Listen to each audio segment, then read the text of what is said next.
وہ کتاب بہت سارے لوگ خریدتے ہیں اور پڑھتے ہیں اور اس سے فائدے حاصل کرتے ہیں۔ حضرت داتا صاحب اپنی زندگی میں حصول علم کے لیے اکثر سفر کیا کرتے تھے، اور آپ نے بہت سارے ممالک میں سفر کیا، بہت سارے علماء سے ملاقاتیں کی، اور سیاحت کرتے کرتے، چونکہ آپ کی پیدائش سن 400 ہجری میں ہوئی تھی، سن 431 ہجری میں آپ کے پیر و مرشد حضرت ابو الفضل بن حسن انہوں نے آپ کو خواب میں بشارت دی کہ آپ لاہور تشریف لے جائیں۔ بابا صاحب بشارت کسے کہتے ہیں؟ بشارت بیٹا جو ہدایت خواب میں کوئی بزرگ آ کر دیتے ہیں اس کو بشارت کہتے ہیں۔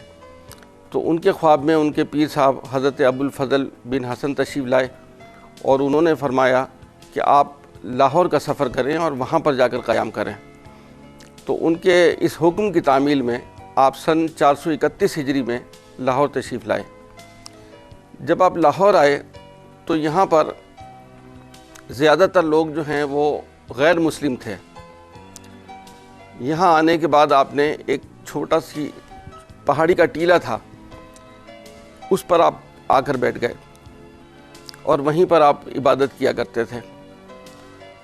جب وہاں کے لوگوں کو پتہ چلا کہ یہاں پر کوئی اللہ والے آئے ہیں، کوئی بزرگ آئے ہیں، تو لوگ وہاں پر آنا شروع ہوئے۔ آپ ان کو آہستہ آہستہ دین اسلام کی تبلیغ فرمانے لگے، اور رفتہ رفتہ لوگ ان کے ہاتھ پر بیعت کر کے مسلمان ہوئے، اور آپ نے اس طرح سے تبلیغ دین کا وہاں پر سلسلہ شروع کیا۔ خدا کا خاص ایک احسان ہے یہ اولیاء اللہ۔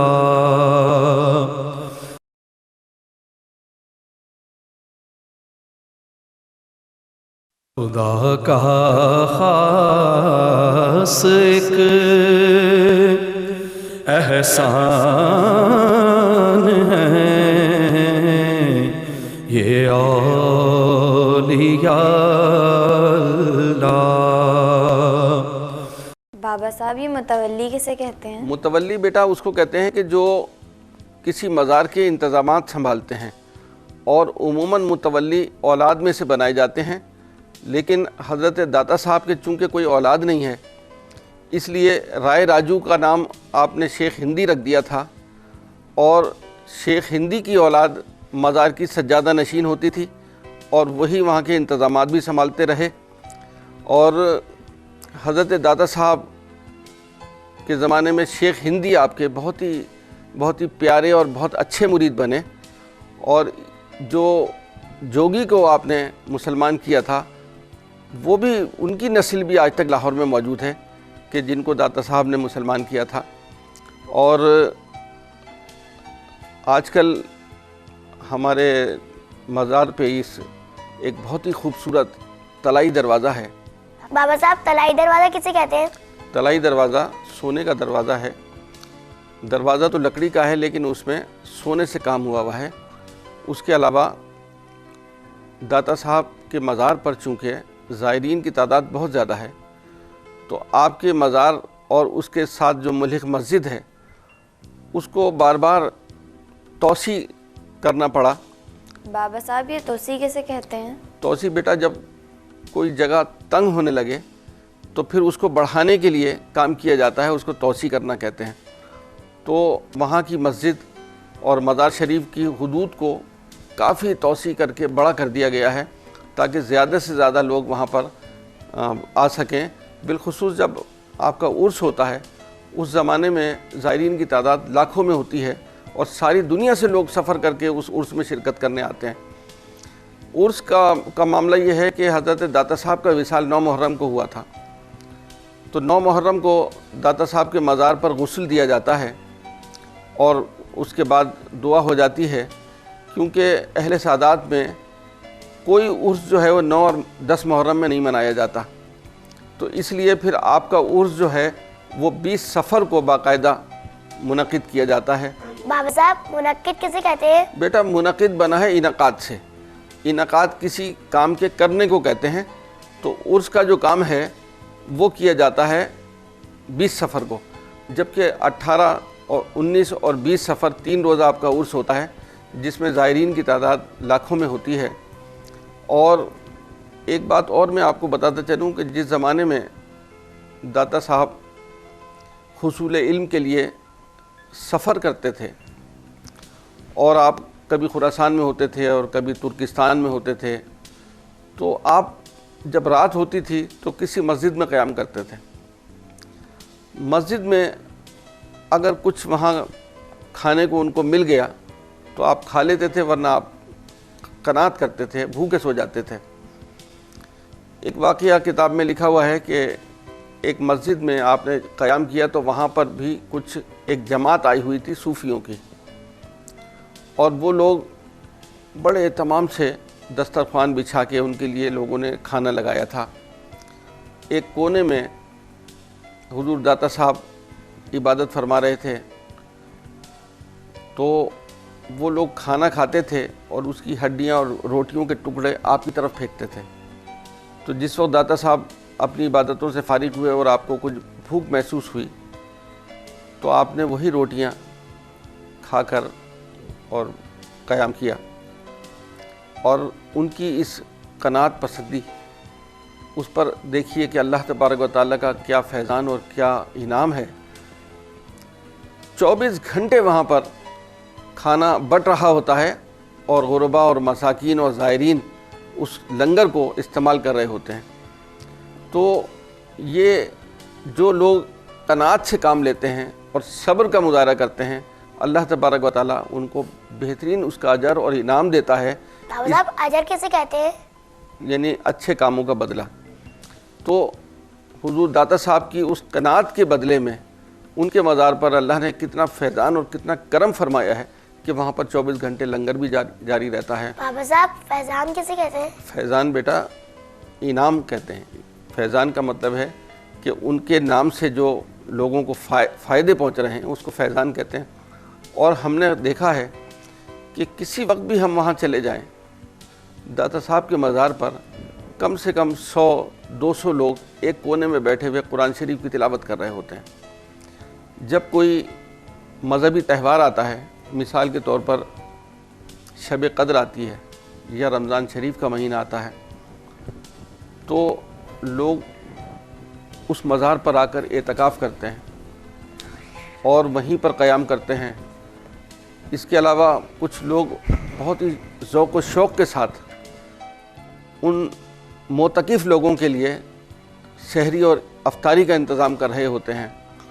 ہم نے دیکھا کہ داتا صاحب کے مزار پر جو لوگ اعتکاف کر رہے ہوتے ہیں ان کو کبھی اپنے گھر سے کھانے کی کوئی چیز منگانے کی ضرورت نہیں پڑتی، زائرین ہی ہر وقت ان کی خاطروں میں لگے ہوئے ہوتے ہیں۔ خدا کا خاص ایک احسان ہے، یہ اولیاء اللہ، زمانہ جسم ہے اور جان ہے، یہ اولیاء اللہ۔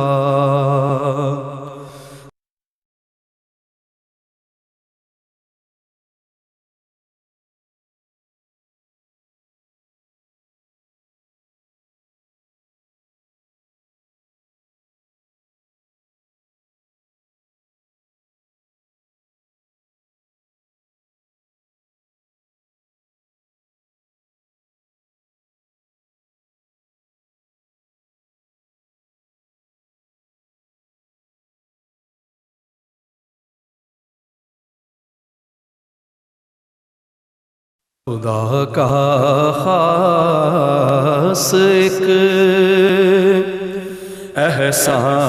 احسان ہے،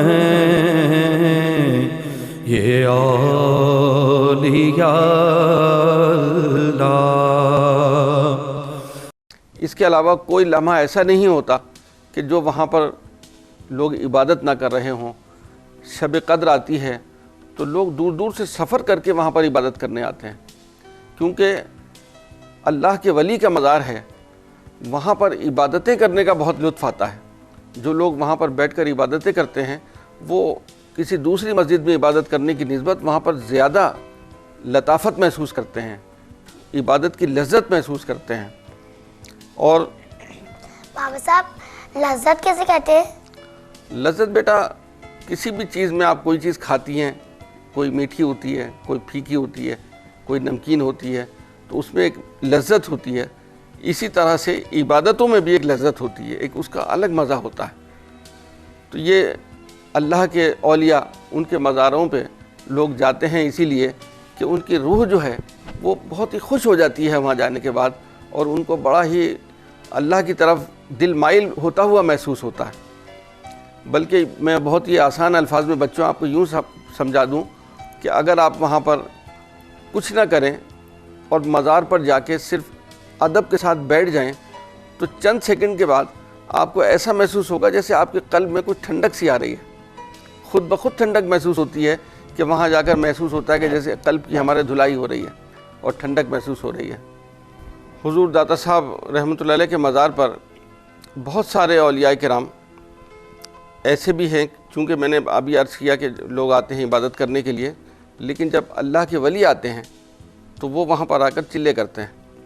اور بابا صاحب چلے کیسے کہتے ہیں؟ چلہ بیٹا جو اللہ کے ولی ہوتے ہیں وہ دنیا کے سارے کاموں کو چھوڑ کر ایک حجرے میں بیٹھ کر مخصوص عبادت کرتے ہیں اور اس عبادت کو چلہ کہتے ہیں۔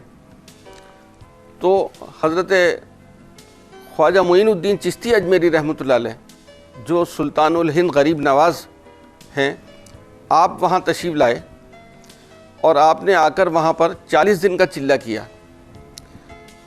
اس چلے میں آپ کو اتنا لطف آیا کہ جب 40 دن پورے ہوئے تو ایک دن کا آپ نے وقفہ دیا اور اس کے بعد دوبارہ 40 دن کا چلہ کیا۔ پھر آپ کو اس چلے میں اس سے زیادہ مزہ آیا تو پھر آپ نے ایک دن کا گیپ دیا اور پھر آپ نے تیسرا چلہ کیا۔ جس دن تیسرے چلے کا اختتام ہوا اور لوگوں نے آ کر آپ کو مبارکباد دی کہ ماشاءاللہ آپ کا چلہ ختم ہو گیا، آپ کو کیسا محسوس ہوا، تو اس وقت انہوں نے ایک شعر پڑھا، اور وہ ایسا شعر پڑھا کہ جو داتا صاحب کے مزار پر لکھا ہوا ہے اور ہر خاص و عام کی زبان پر ہوتا ہے۔ انہوں نے فرمایا کہ گنج بخشے فیض عالم مظہر نور خدا، ناقصارا پیر کامل کاملارا رہنما۔ مطلب اس کا یہ ہوا کہ آپ کے مزار پر اللہ کی جو بخششیں ہیں، جو رحمتیں ہیں، وہ اس طرح ہیں جیسے پہاڑوں سے بھی زیادہ آپ کے ہاں رحمتیں بڑھتی ہیں، کیونکہ گنج بخش فیض عالم اور آپ ساری دنیا کو فیض پہنچا رہے ہیں۔ بابا صاحب فیض کیسے کہتے ہیں؟ فائدہ، کیونکہ ان کی تعلیمات، ان کی کتاب کشف المحجوب کی جو تعلیمات ہیں اس سے ساری دنیا میں فیض پہنچ رہا ہے۔ تو فرمایا گنج بخش فیض عالم مظہر نور خدا، اور آپ کی ذات جو ہے وہ اللہ کے نور کا مظہر ہے۔ اس کے بعد دوسرے مصرے میں فرماتے ہیں کہ ناقصارا پیر کامل، جو لوگ زیادہ علم نہیں رکھتے ان کے لیے آپ کی کتاب ایک پیر کامل کا درجہ رکھتی ہے کہ جو اس کو پڑھ لیتا ہے اس کو دین کے۔ بابا صاحب پیر کامل کیسے کہتے پیر ہیں؟ کامل اس پیر کو کہتے ہیں کہ جو بہت مضبوط ہو۔ تو وہ فرماتے ہیں کہ آپ کی کتاب پڑھنے کے بعد ایسا لگتا ہے کہ ہمارا پیر کامل یہ کتاب ہے کہ جس کے اندر تمام تعلیمات لکھی ہوئی ہیں، اور کاملارا رہنما، کہ جو ناقص ہیں ان کے لیے تو آپ پیر کامل ہیں۔ بابا صاحب یہ ناقص کیسے کہتے ہیں؟ ناقص یعنی جو کم علم والے ہوتے ہیں، اور کاملارا رہنما، اور جو لوگ کاملین ہیں، جو عبادت گزار اور اللہ کے ولی ہیں، وہ جب اس کتاب کو پڑھتے ہیں اور حضور داتا صاحب کی حیات کو دیکھتے ہیں تو ان کو لگتا ہے کہ ہم سب کے ولیوں کے جو پیشرو ہیں، لیڈر ہیں، وہ داتا صاحب ہیں۔ تو شعر دوبارہ سنیے، گنج بخش فیض عالم مظہر نور خدا، ناقصارا پیر کامل کاملارا رہنما۔ خدا کا خاص ایک احسان ہے یہ اولیاء اللہ، زمانہ جسم ہے اور جان ہے یہ اولیاء اللہ، زمانہ جسم ہے اور جان ہے یہ اولیاء اللہ۔